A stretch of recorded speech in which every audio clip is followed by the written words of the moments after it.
I'm Kaylee Harmon with Dewey Comedy Productions, and I just sat down with the Young and Hungry podcast. Like them, subscribe, follow, do all the things. They're doing really cool stuff. They're creating things, introducing people like me to all of you, and that's really exciting.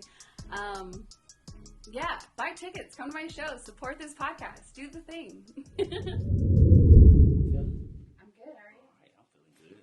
Ready to get it on. Alrighty, people, we are back with another Young and Hungry podcast. This is episode 8. Can you all believe it? We're 8 episodes in, man. Huge shouts out to production and Inevitable Entertainment. They make things work. They make things right, man. Check them out. But today, we are going to go ahead and roll into this podcast. We can't waste any other time. Without further ado, I would like to introduce you all to Miss Kaylee Harmon. She is an entrepreneur, podcaster, producer, and the owner of Dewey Comedy Productions. Make some noise! Like, I'm preparing for the live audience when we got like 100 people out there. We're not there yet, but they're gonna help us. You will. How you doing today? I'm well, how are you? I'm good. I can't complain. I'm definitely excited to be here. I always like being behind the camera, behind the mic, meeting a new friend. Yeah. You know, did a lot of good things in today. Those 3 great things right there behind the mic. All positive. Very good friend. Woo! All right. Tell us a little bit about yourself. I gave you an introduction, but kind of give us a rundown. I run Dewey Comedy Productions, which is like, I still don't even know what that is really. Still making it all up, but mostly just producing a lot of shows around town and collaborating with other small businesses to bring entertainment into their spaces with the really big goal of one day having my own space to do it without them. Okay, so we're pretty much just, so when we talk about Dewey Comedy Productions, you know, I know that you got your hands in everything. That's why you're still trying to figure out how to title it or label it. Yeah. But give us a quick capture of what you do every day. On a day-to-day basis, it's everything from like reaching out to local business owners, asking them if they want stand-up comedy in their spaces, asking them where their needs are. There's nights when they could use more business. A lot of promotion and marketing and making flyers, and a lot of time spent on Photoshop. Gotta get that. And finance. There's a finance side to all of it, and running the money side, and that's the thing, you know, that I want to see grow the most. Obviously. So you are like, I am all the things. Oh man, I know how that feels. We gotta clap for that. Cause woo, that is a lot right there. So where did your love for comedy come from? How did you get into producing these epic comedy shows? And trauma? We know about trauma. Comedy trauma. I mean, I am not someone that has any desire to be on stage, but I've lived a lot of life and I've had a lot of things happen, and comedy's always been that escapist thing, right? Where you could just go, and I found myself spending all of my extra money at Zany's. And like I just wanted to be around it up until I was like seeking out the local scene, and then I was creeping in the back for a long time. Like, I've only been doing this a couple of years, but I've been watching the comedians a lot longer than I think they realize. I just no one knew who I was. Right. And I wasn't introducing myself. Right.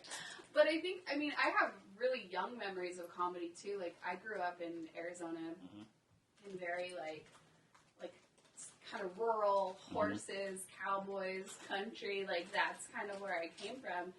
And very conservative. And the first comedy I ever heard was Bill Engvall.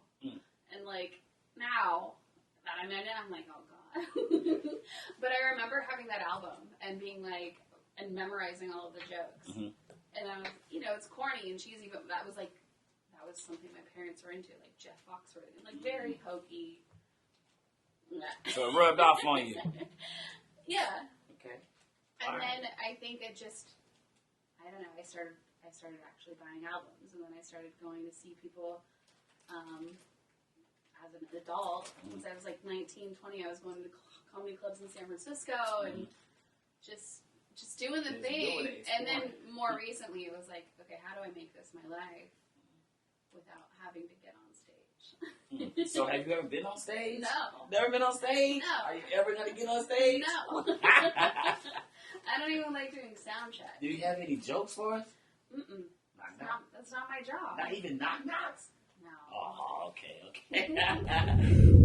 All right, so yeah, we haven't tried stand up. She's gonna try stand up. I'm gonna keep saying it.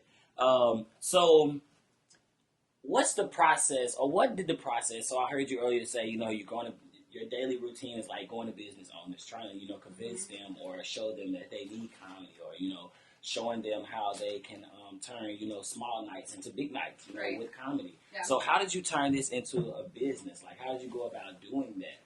Well, my background is in real estate, and when I moved to Nashville in 2015 and went into commercial real estate, and I was there for several years, and in that, like, a lot of my job was just like learning who owns every building in town, and that kind of thing. So I had a lot of like indirect or direct personal relationships with business owners or property owners, and so I knew how to go in and talk to them, and I knew every business owner wants a new way to generate revenue. Right.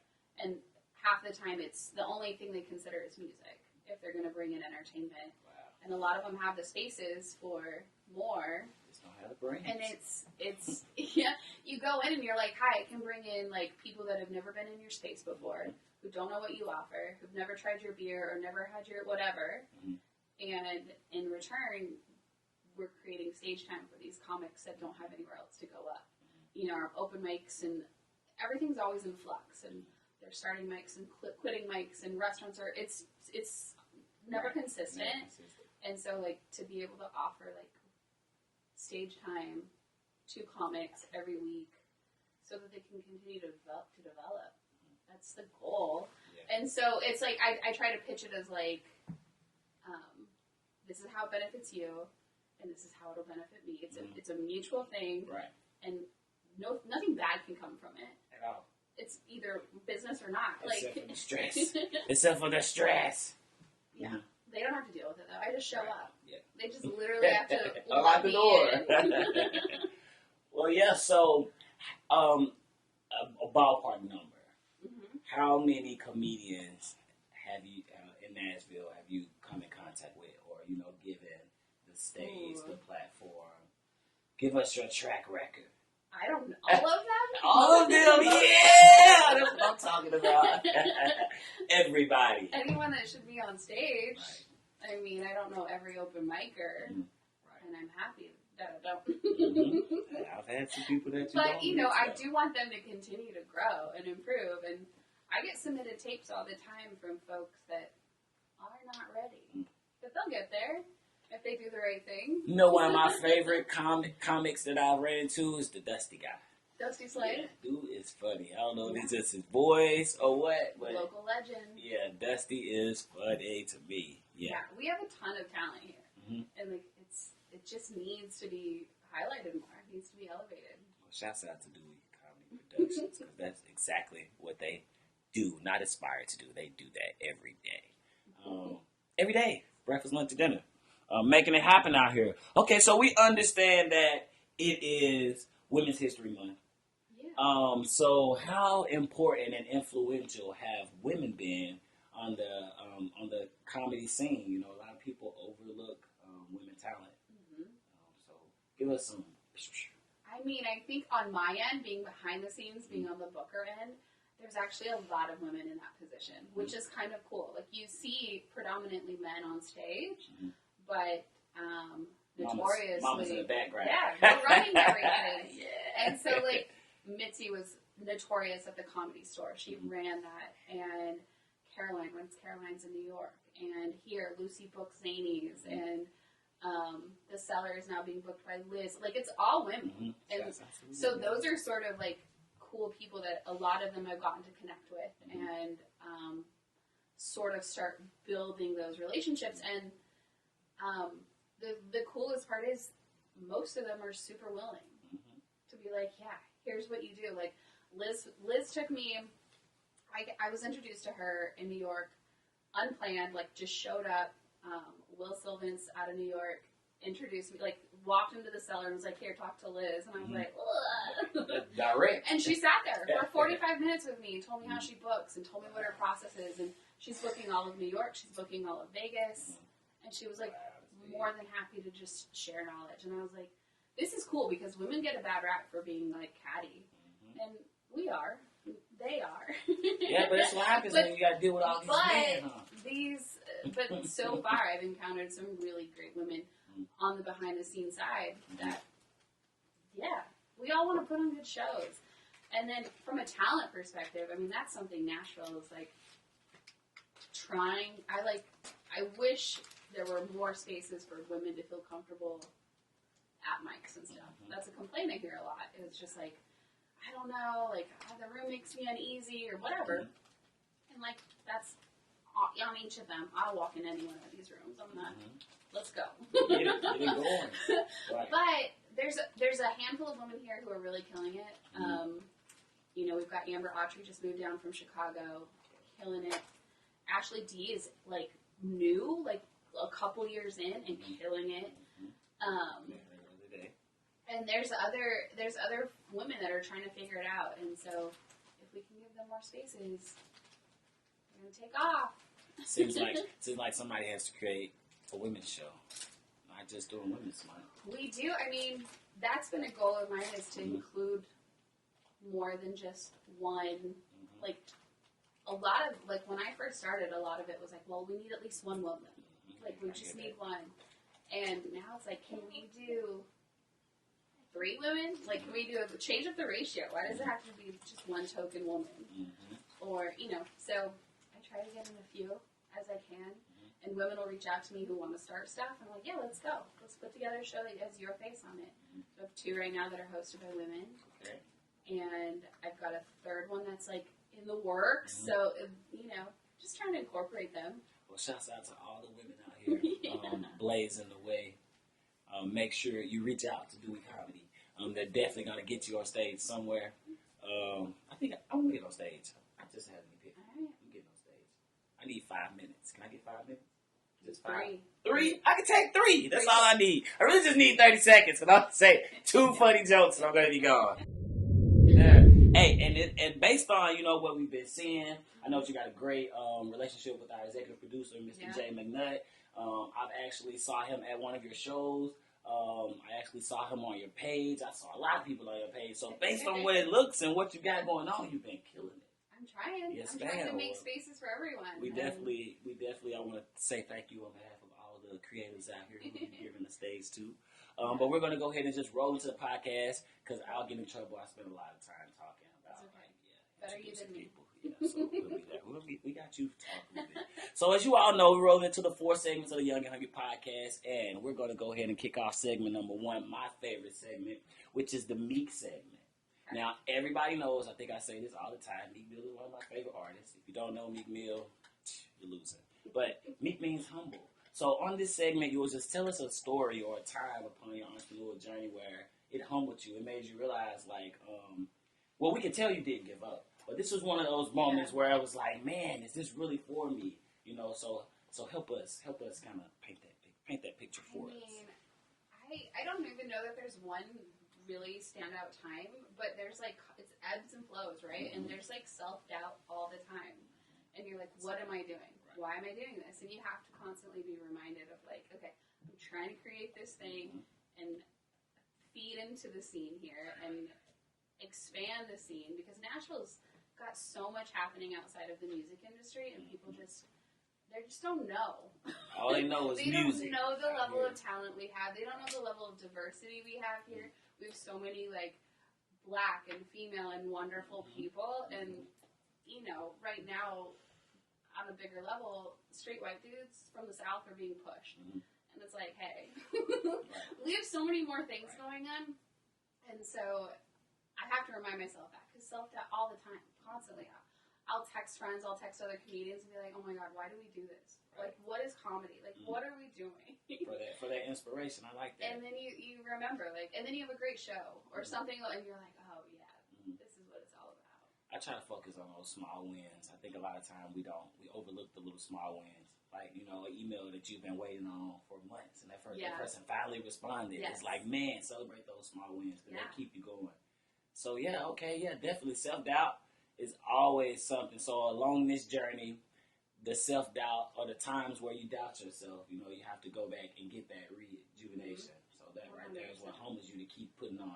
You walk away from a show where 3 people show, and you're like, oh my God, to me, I think I put a lot of pressure on the turnout, audience turnout, because like that's how we support the comedians. People buying tickets. And so if I'm not doing my job and getting butts and seats, then I can't give them what what the whole point is. And so you have those shows that are just like, oh my god. It's all a learning experience. Definitely all a learning experience. And I definitely been in that seat before. Yeah. Like, man, this did not turn out the way I projected, or or the way I feel like I put in a whole lot of work.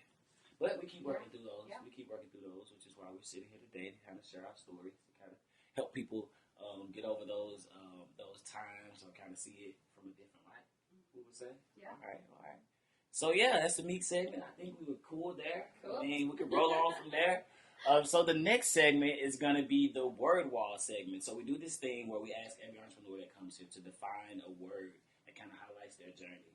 And we like to piggyback off those words. As I said, we had, I like to try to reiterate the words so people know I pay attention. Sooner or later, there's going to be so many words that I'm not going to be able to do this, okay? So, all right, here we go. Episode 5, we had bartering and confidence. Episode 6, we had networking. Episode 7, it's just the last 3 episodes. We had pushing profits, and we had faith. Okay. So, give us a word that highlights your journey that we can highlight every weekend here, or every episode.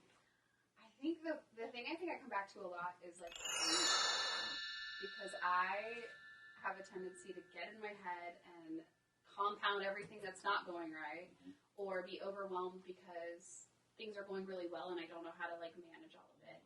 And I have to tell myself to breathe, and I have really good people in my life who remind me to breathe, and just take a beat. Right. One step at a time. You'll get there. I need to learn how to breathe. Yeah. We need to learn how to breathe. Everybody listen. Take a while and just breathe. It's going to be okay. There's light at the end of the tunnel. Yeah. I like that word. That word for me, because I'm just that way. When I get in my head, I can create so many bad scenarios. Yeah. I'm like, man, I'm not even going to be that way. But I got like 10 of them in my head. Breathe. All right, I like that. Breathe. So and I'm not even like a meditation person or anything like that, but it's good to just pause and, okay. You breathe, you recalibrate, you remember, like, okay, these are the steps I need to take. Wow, we need to do that. Yeah. Restart, reset. I think I say it all the time. Reset. Yeah. So it's good to reset and restart.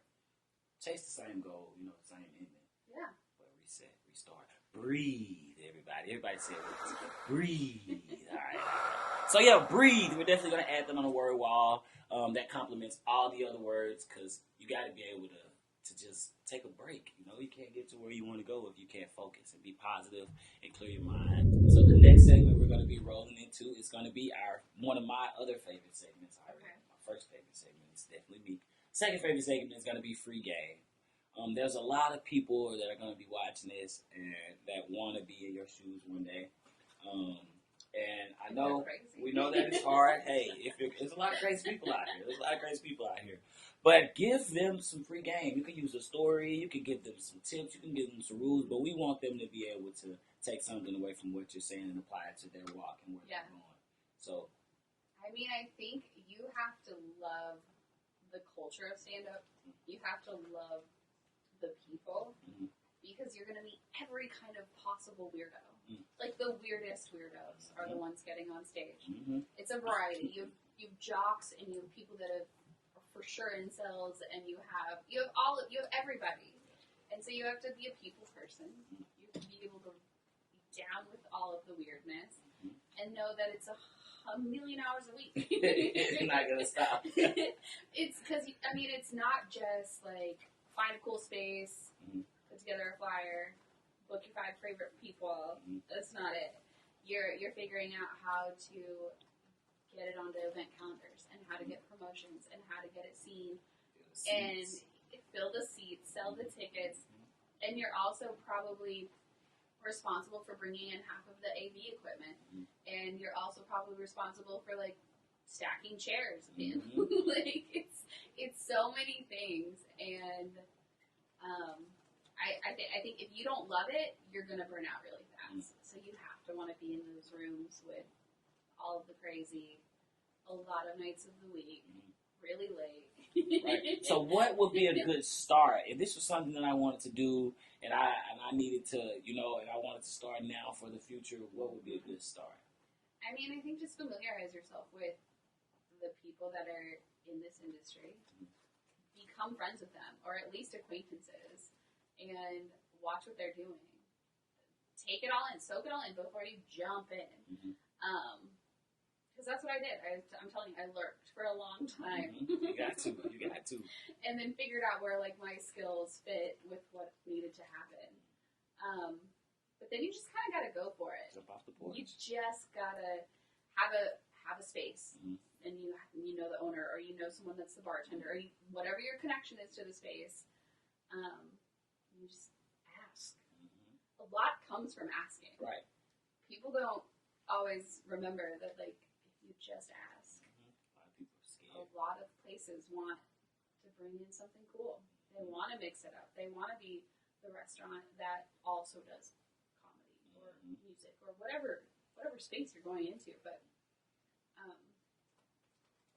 and then just continue to ask for help. I don't know. I truly feel like I'm making up half of it all of the time. I'm just like, I don't know. I'm pretending this is what the thing is supposed to be like. And you grow and you add, and like my shows from where they started, and even some of them are still like we're trying to figure out what's going to work, what angle is going to work to bring in people. But then on the other hand, I have people reaching out to me now and wanting me in their spaces. So it's like a role reversal where I've built up enough credibility that people are approaching me, and then you're just expanding what the shows are. So we've got shows coming up where we're bringing in DJs, and we're bringing in professional audio and visual people, and so now it's really becoming an actual production that's more than just me and a speaker and a microphone and real productions now. It's legit, and then the tickets are reflected in that, and then everything goes up, right? So the cost to do it is so much more. But theoretically, on the back end, you're going to make some money finally. Right. So it's slow. I think it's slow. Stay at it. It's a grind. It's a grind. The grind doesn't end. You can't sell a stadium out in one night. No. Like it takes a while. You gotta start in a coffee shop. And then you gotta build. You gotta put a lot of coffee shops in that stadium. Yeah, that's right. Wow. So but then you also start drawing bigger and bigger names and bigger talent. And that's kind of like, I'm teetering on that now. So I've got folks coming in from New York, and it's very exciting. Wow, from New York. That's a big jump. So you had to go out there and network a few times. And yeah, for sure. And like some people, I've reached out to like big name comedians, and this like in the non-creepiest way. Like I was in their DMs, reacting to their videos. That's what I do all day. All that stuff, and it's like once it's seen, once you make it through that, like you're not a restricted message anymore. The 10 person. Then you're in. Yeah. And I don't like pester people. I'm not bothering people, but like when opportunities present themselves, I'm like, you're the person I want to talk to about this. And I think one of my favorite stories is we do a show at Crazy Gnome Brewery in East Nashville. Okay. And Laura Peak was one of our like shining stars from Nashville. Left to go to LA to become a bigger star. Okay. And she's so great. She came back in town to visit. I put her on my show. We found out Eliza Schlesinger was in town. I've been in her DMs. And I hit her up. I was like, hey, you want to come do a show? Come drop in. As much time as you want at this little brewery. She came in. Laura was on stage. She watched her set. She stood at the back of the room repeating all of her jokes. She's dying laughing. And immediately pulled her aside after the show. Now Laura's opening for her in theaters. Wow. And so like that's like peak. Big. I want to connect our people to those people. That's that keep going right there. And like it's so exciting. And now we have like in May we've got Paris Sachet coming in. She's got a special on Epic. She's been on Comedy Central. She's been on like she's legit. And she's like right at that cusp before she's like not going to sell out a weekend at Zany's yet, but she's great. She can do a brewery though. Yeah, we're going to do the Wedge Building and pack it. Wow. You're going to be on it. Yeah, the Wedge Building. I like the Wedge Building. Shouts out to the Wedge Building. They've definitely coming through with a lot of amazing events. Yeah. I always shout out people when we all know the people. amazing when people are like multi-connected and everyone can say something beautiful about them. So shouts out to the Wedge Building. Definitely worked a few events there. I love it. And they're so supportive of comedy. So supportive. He wants something every week, and so that's what we're building towards. Yeah, I like that. Shouts out to them. They support a lot of creatives. So yeah, shouts out to the Wedge Building. Shouts out to everybody that helps us get to where we gotta go. Yeah. So that was a lot of free game. If I could hear anything in that, I could hear consistency. Keep going, even when it's like 2 people in the room. Keep going, because those 2 are going to turn into 12, and those 12 are going to turn into 22. So if I could hear anything in that free game category of things that you all just heard, it's to keep going. I think I preach that a lot too. So I have this thing where I wake up in the morning and I share something positive, and then I call it my top of the morning, and I say a lot, keep going. So that's definitely what we want people to do. Yeah. To keep going. I mean, I'll have shows that are like literally 3 people show up to, and then my show the following week is sold out. Mm-hmm. It's just that's how it is. It's just up a and constant down. roller coaster, but it's slowly growing, which is, I think that's the process. It's the process. Well, definitely, like I'm gonna keep saying this time, we support the growth. I definitely believe in growth. Getting in on the bottom and then working the way up to the top. It's where you appreciate it more. So yeah, and then you definitely got some big wins. Now you got people on tour. That's fun. Resume getting big. Oh man. So yeah, we're definitely having fun today. Definitely thankful that you're here. We have one more segment before we just let you get up out of here. We let you tell people where to find you, how people can support you, where to buy tickets at. We need you all to buy tickets. Come get some good comedy. Make sure you come see all these great comics on stage, comedians on stage, doing what they have to do. But my last segment is just the Young and Hungry segment. So on this segment, we just want people to tell them when they hear Young and Hungry, what does that mean to them? How will you apply being young and hungry to your everyday? It's your 9 to 5. To your everyday. Well, it's actually not 9 to 5. It's 24 hours. I'm sure her phone is ringing right now. Thank God for silent and vibrate, because we could ignore some of you all. So yes, but when you hear young and hungry, what does that mean to you? I mean, I feel like I've started over, right? Like I very young got into a career and I did the things and I was like doing, got married, bought a house, had a baby. Like I did all the things too early. And so it's like almost like a reset, right? So I don't feel so young, but I think I'm young in my discovery of loving comedy and my discovery of loving this culture and the scene and all of it. And so I think it's just like finding that thing that like lights you up, that turns you on. That makes you feel young. And then like figuring it out, going after it. And like, it's again back to like self-doubt exists, right? But if you love it, you have that energy to like, let's hustle, let's grind, let's be doing things at 3 a.m. to try to make things happen. Right. And I think so many people don't know what that is, and they're expected to. So yeah, so actually young, and like being able to find my way into it a little bit older into my 30s was like, okay, I have the capacity for this now. Okay. And I know what I actually truly want to be doing. I know where I want to be. And having that knowledge maybe doesn't happen when you're 18. Right. Maybe, there's people that they know what they want to be when they're 12 and that's what they become. Good on them. That was not me. Not me. I've changed careers a lot. And I think that's okay. It diversifies you, and all those other things teach you to. Every one of my jobs has taught me accounting and finances and scheduling and management and running calendars. All of that. And we've also built networks within those places. That's one thing. I like going to work at new places because I always meet a lot of people.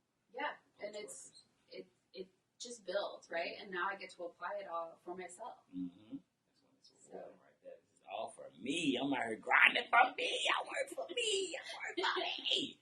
24 hours a day, I work for me. That's an amazing feeling. Yeah. It's an amazing feeling to see the work, to see yourself doing the work, and then to see it all happen. It's amazing. Do you sleep good after a good show, or are you still up celebrating? Yeah. Yeah, I think so. I think I sleep worse after a bad show because then I'm like, oh my god, the property owner hates me, the business owner, the comics hate me, like when it doesn't go well, I'm like, I suck at this. Oh man. And then when it goes great, you're like, yeah, bring it on. We can do more. Well, as you said earlier, though, that goes back to a great support system. Shouts out to the support systems that keep us going. We put our heads down and they help us pick them back up. Gotta have a good support system. Yeah. Gotta have a good support system. Wow. I wanted to say wow and well, so I said wow, but wow. It's an amazing day here. And we are pretty much drawing to a close. So is there anything that you think that we forgot to talk about? Anything on your mind that we No, I think my biggest thing right now that I'm focused on is building a following of folks beyond comedians. Okay. Right? Like my social medias and all that stuff. A ton of comics follow me. A ton of shows follow me. But, like, I want the people that are coming to shows to follow me. So that's my big push right now. Is, like, trying to figure out, like, how to get in front of people that are actually going to buy tickets. Okay. And so that's where my mind's been lately. Okay. Well, how to get that reach, Let's all think about that. Everybody watching this, comment, send us a message if you feel that way. Make sure you follow all of the pages. We're going to make sure we put them here somewhere. I was told I got to stop pointing at specific places to put it on the camera. So put it anywhere.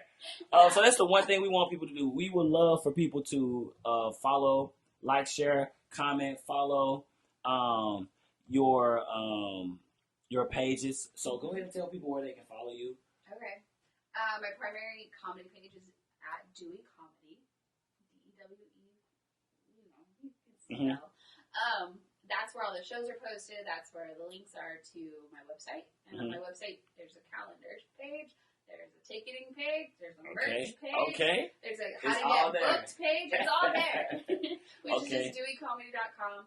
I would love to see people just like engaging and sharing, and like so many people come to shows and it's like, okay, how do we? Retention rate. That's what I'm working. So another thing that I figured out too, though, about social media is we have to keep it active. That's my issue. Like, I have people that comment on stuff, but I don't ask enough questions. Like they have that way. It has to stay interactive. You ask a few questions, give away a few tickets. Ask a question, have you pick A, B, C, or D. So I think that's one thing that I am learning on keeping up with. Keeping people active and retention and things like that is what are we doing? Not just giving away free tickets, but what more are we doing to keep people going? And then not giving away free tickets 2 days before the show. Like, what are we doing before that to build up to the show? To get there. So that's definitely a few things. I've had a little history on running a few, presenting a few. I've lost a lot of money in putting on shows. It's definitely a bargain if you don't wear all the hats right.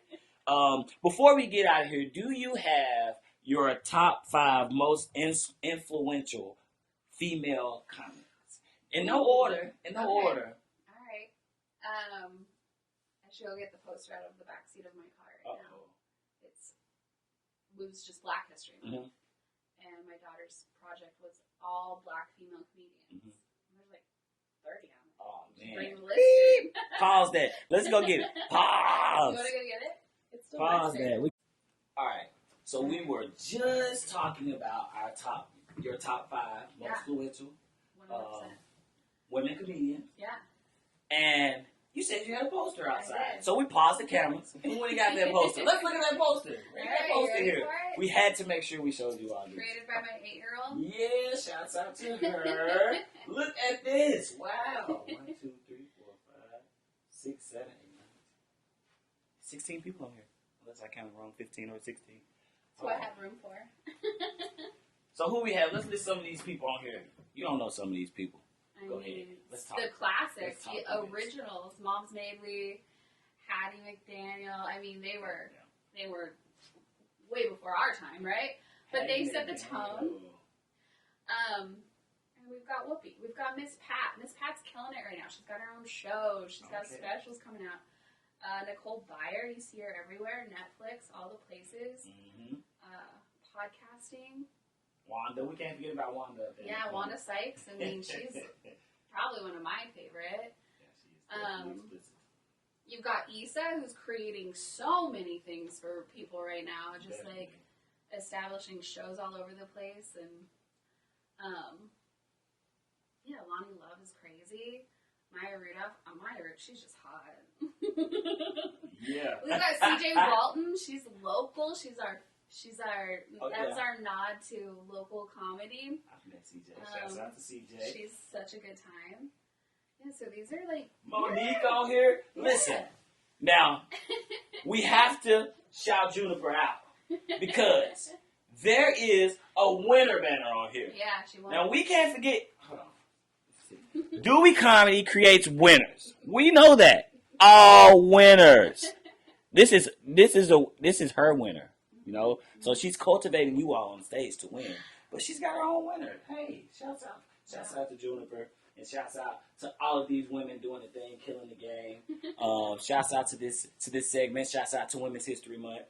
We definitely want to keep highlighting our women and the things that they're doing out here. You and all of the women who are booking and creating the way and getting these business owners and getting these comics and bringing them together and really creating the space, we want to say thank you. As I said, I've been to a few shows. After today, I'm going to make sure that you see me a lot more so I can become one of those retentioners. I need to be making sure I'm coming back, and I'll be making sure I'm promoting and trying to get a lot of people to follow and come support as need be. So we've already told people where they can follow you. Yep. Are you Instagram Dewey Comedy? Instagram's Dewey Comedy. Facebook's. There's a Facebook page for Dewey Comedy. I hate Facebook. I don't. I'll try to link. So you link your Instagram, Facebook. Yeah, that's my cheat. Okay, so I never post on Facebook. I just post on Instagram and let it go to Facebook. Yeah, I really don't mess with Facebook either. Facebook, we like you, but we like Instagram more. You know? It's just so 2007, you know. Yeah. So old, updated old. Instagram was invented by the same person. Yeah.